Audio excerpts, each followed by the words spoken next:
મારા અંતરના અણુ અને પ્રતિ પ્રદેશોમાં અનુભવાત્મક અવિહળ અવિરત વિના કોઈ વિકલ્પનો વિશ્વાસ શ્રદ્ધા અને આસ્થા હોય સકળ વિશ્વે સર્વશ્રેષ્ઠ એકમાત્ર અનુપમ અદ્વિતીય અવિરત કોઈ મોક્ષ માર્ગ હોય માત્ર જેનું શાસન છે એ શાસનને એ ભાવ શાસનને અમારા હાર્દિક નમસ્કાર થાય. આ શાસન રૂપી માતાએ અનંતાનંત તીર્થંકરોને જન્મ આપ્યો છે. આ ભાવ શાસન રૂપી માતા સકલ વિશ્વે સર્વદા સદાકાળ લોકાલોકમાં સદા વિદ્યમાન છે અને લોકાલોકમાં વિદ્યમાન એવા ભાવ શાસને પોતાની કોખથી જે અરિહંતને તીર્થંકરને જન્મ આપ્યો એ લોકાલોક પૂજ્ય એ તીર્થંકર ભગવંતોને અમારા અંતરથી નમસ્કાર થાવ. આ તીર્થંકર પરમાત્મા જે વિતરાગ છે, જે સર્વજ્ઞ છે, યથાખ્યાત વાણીને વદનારા છે, સાત વાદમય સકળ વિશ્વને સર્વ રીતે ન્યાય આપનારા છે. આ તીર્થંકર ભગવંતો ના હોત તો વિશ્વ એ ચેતન ના હોત પણ જળ હોત. આ વિશ્વની ચૈતન્યતા વિદ્યમાન છે કારણ કે અમારી પાસે આ તીર્થંકર ભગવંતો છે અને તીર્થંકર ભગવંતોએ પોતાના પટ્ટવાહક તરીકે ગણધર ભગવંતો, સાધુ ભગવંતો, અપાધ્યાય ભગવંતો, આચાર્ય ભગવંતો એમની સ્થાપના કરી અને એમના વૃષભ સ્કંધ ઉપર આ શાસન અમારા સુધી પહોંચતું કર્યું છે. તો તમામે તમામ ગંધર્વ ભગવંતો આદિ સદગુરુ ભગવંતોને પણ હાર્દિક હાર્દિક નમસ્કાર.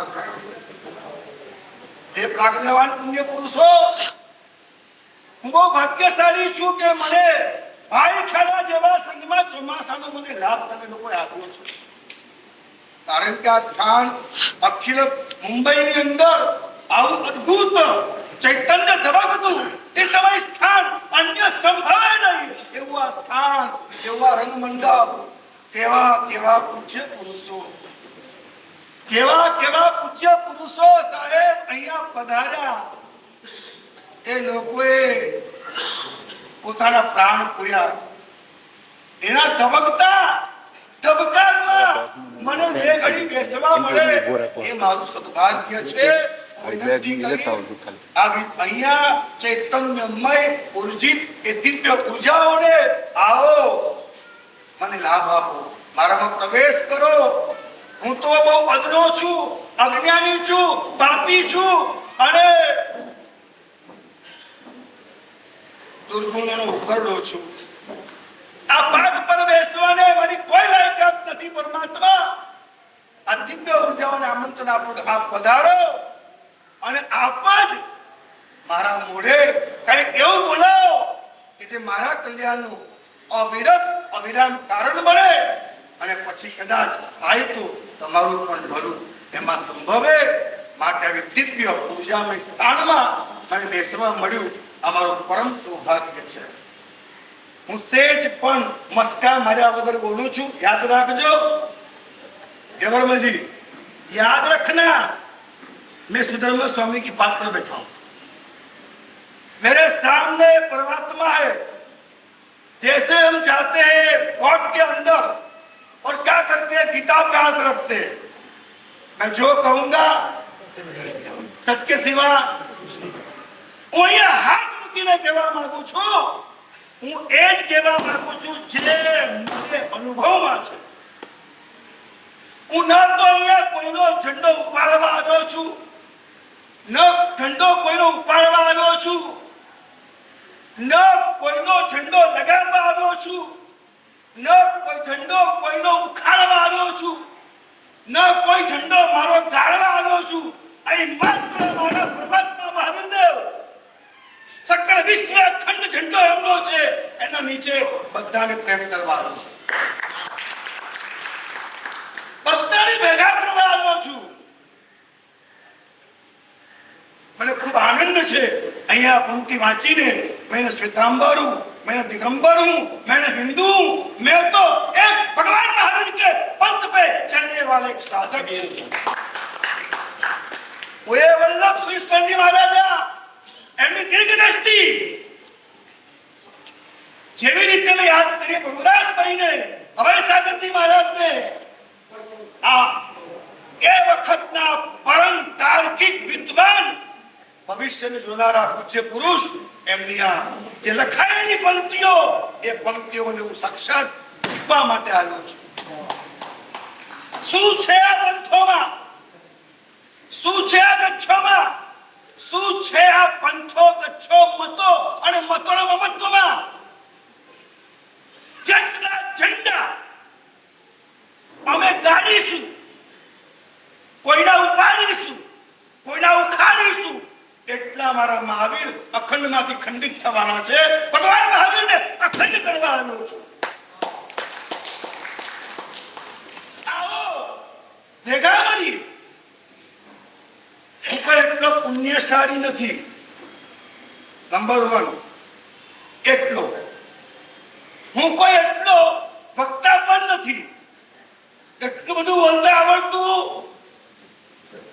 પણ એક વાત કહીશ કે મારો અનુભવ તમને કહીશ. હું મસ્તી કરીશ, મસ્તી કરીશ, વ્યાખ્યાનની પાઠ નીચે મસ્તી કરીશ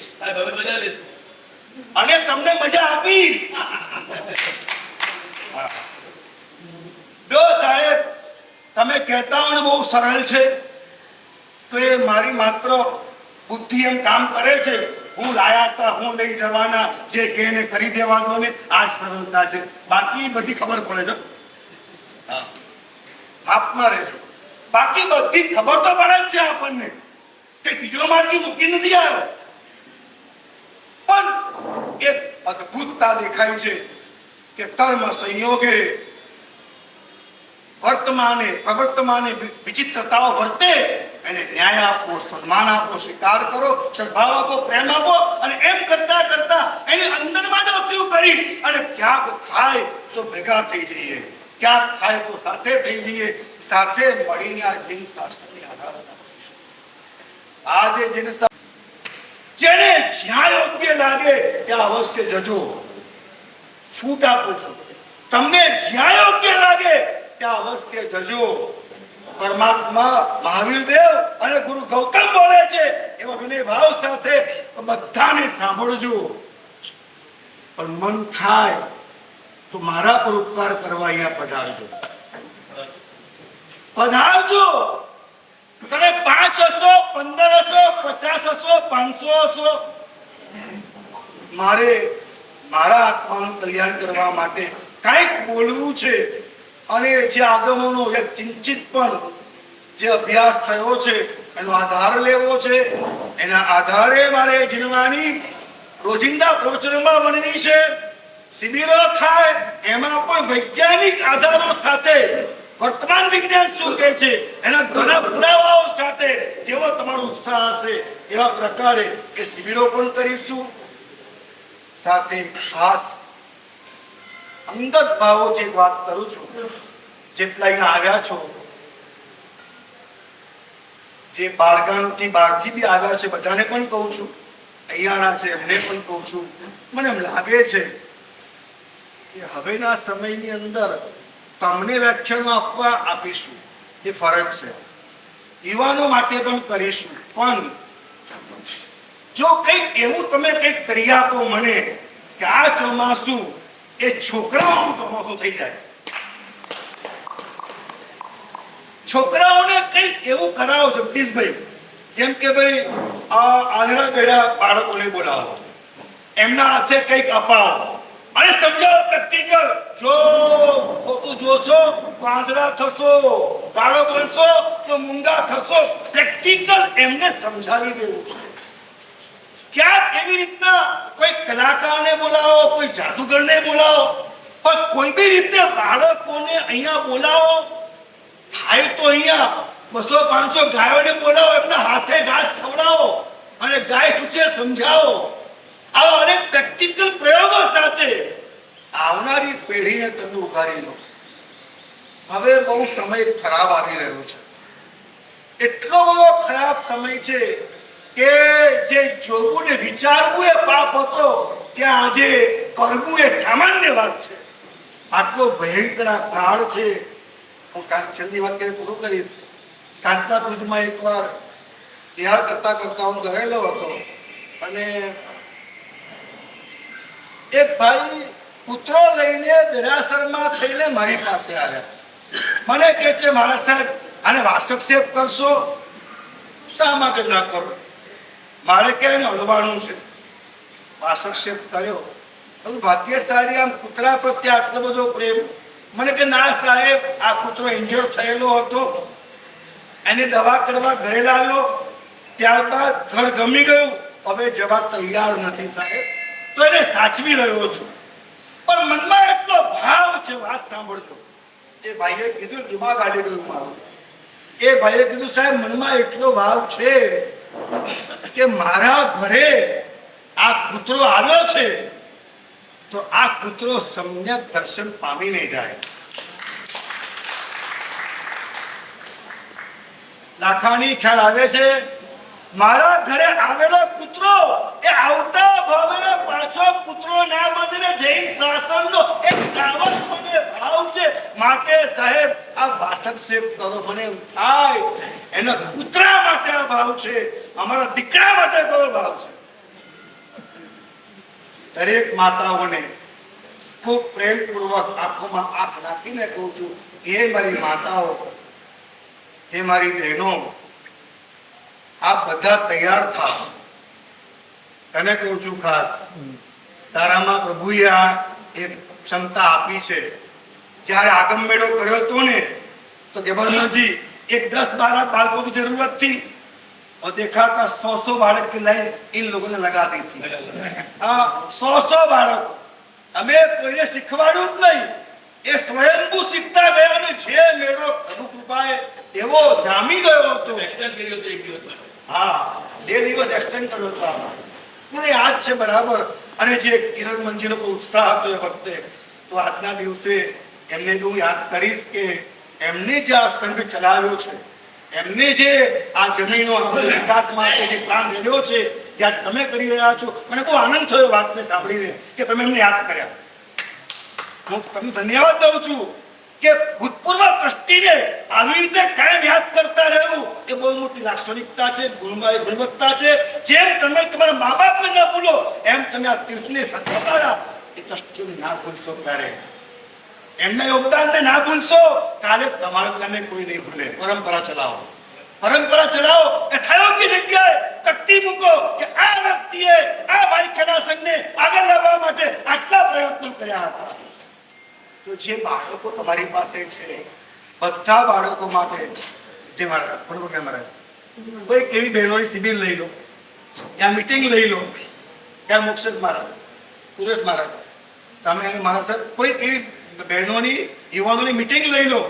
જે કરવું તે કરો, પણ આ ચોમાસું છે ને એ છોકરાઓના ભવિષ્યને આમ ઘડનાર, બનાવનાર અને એને દિલની અંદર પ્રભુ પ્રત્યેની શ્રદ્ધા જગાડનાર બોલો. મહાનિષિત આગમમાં લખ્યું છે, આગમમાં લખ્યું છે, છોટે બચ્ચો કો ઉપધાન મત કરાવો. આજ્ઞા કહું છું, આગમમાં મહાનિષિતમાં લખ્યું છે, છોટે બચ્ચો કો ઉપધાન ન કરાવો. દીક્ષા ક્યાંથી આપી દેવાય સમજાતું જ નથી. આટલી બધી દીક્ષાઓની શું ઉતાવળ છે?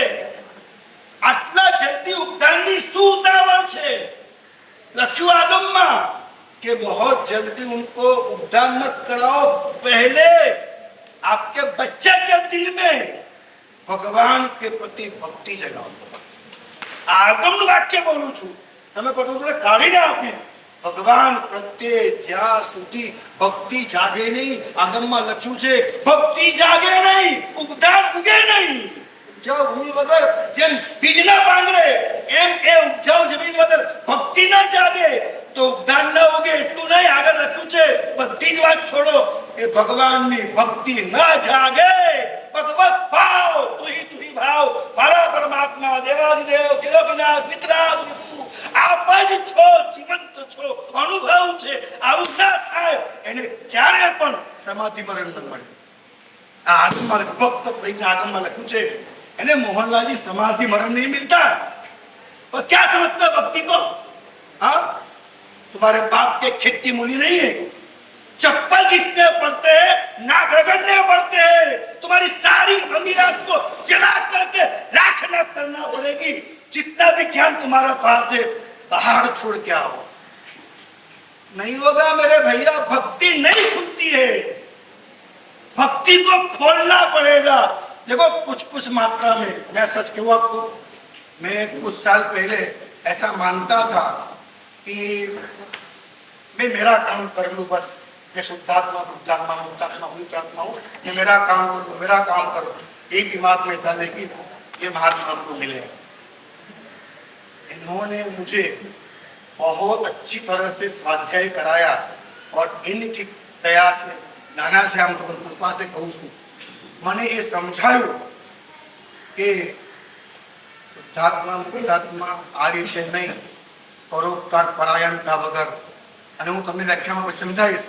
ત્યાર પછી મને ઘણું ખુલ્યું. અમારા મંકેશ મારા સાહેબ છે અને મને છેલ્લા લગભગ 10 વર્ષથી આગમનો અભ્યાસ કરાવનાર અમારા ધનંજયભાઈ પંડિત હતા, આજે પુણેશ મહારાજ છે. આ બધા શિષ્યો છે મારા, પણ મારા ગુરુઓ છે. રિયલમાં કહું છું, મને નહીં કરતો. આ બધા અમારા ગુરુઓ છે સાહેબ. ભગવાને કેમ ભેગા કર્યા ને અમારા શિષ્ય બનાવી દીધા. મને શિષ્ય કહેતા શરમ આવે તેવા બધા વડીલો છે. અને આ બધા મંકેશ મહારાજ, પુણેશ મહારાજ, દિનેશ સગાઈ મહારાજ, આ બધાનો એવો સાધક સહચારી ભાવ મળ્યો. બહુ બહુ ભગવાનનો ખૂબ ઋણી છું. મને કદાચ સાધ્વીજી ભગવંતો મળ્યા છે, એ પણ એટલા બધા આત્મીય મળ્યા. મારો સંસારી ભાઈ હોય, અમારા ટ્રસ્ટીઓ હોય, અમારા ખાસ કરીને પૂર્વેશ મારા સાહેબ, તો કોઈ નામના નહીં, કામના નહીં, બીજી એક અપેક્ષા નહીં, માત્ર ગુરુ વાક્ય પ્રહકથી કહીને મારો હનુમાન બનીને સાથે રહ્યો છે.